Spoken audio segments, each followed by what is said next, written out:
In Lagos, Nigeria, protests against police brutality turned violent as eyewitnesses say soldiers opened fire on demonstrators.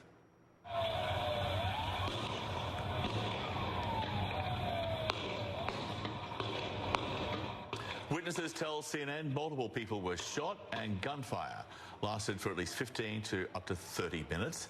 CNN's Eleni Jokos is live this hour in Johannesburg.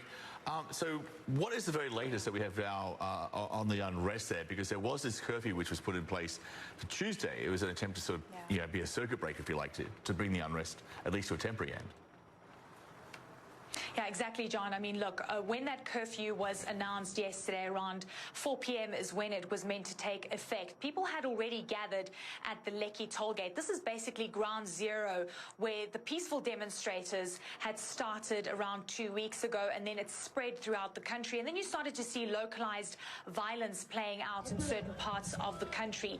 The government has talked about private sector as well as government buildings being vandalized, and that's why they then decided on the curfew. But then what ensued yesterday at Lekki tollgate is really harrowing experiences that we've spoken to so many eyewitnesses that are talking about CCTV cameras physically being removed from the tollgates and then lights being turned off.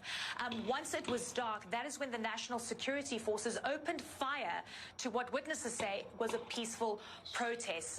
Demonstrators being shot at, and one witness was talking about bodies lying on the ground. We also were monitoring an Instagram live broadcast yesterday by one Nigerian celebrity, where you saw pleas by the demonstrators to stop the shooting, asking for medical assistance, but they were barricaded in and ambulances were not able to actually enter that space. Now, the overall End SARS campaign started a few weeks ago. It was a fight against police brutality, harassment and kidnapping. Now, the unit has been disbanded by the Nigerian government earlier in October, but demonstrators say that it's not enough, that more needs to be done and people need to be prosecuted.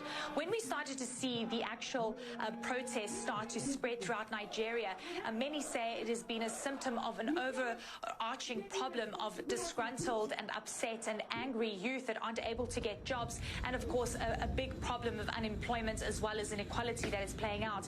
I've had so many phone calls from friends and executives, business people that I usually work with in Nigeria. They are angry, they feel disappointed, and many feel scared as well as traumatized. This latest incident that we saw playing out on Tuesday night in Lagos could be an important turning point, and especially the news of probable fatalities that Amnesty International is also flagging as a very big concern. We'll be hearing from the Lagos State Governor later on today. The big message from government is going to be a vital one in terms of trying to allay fears of more police force and brutality.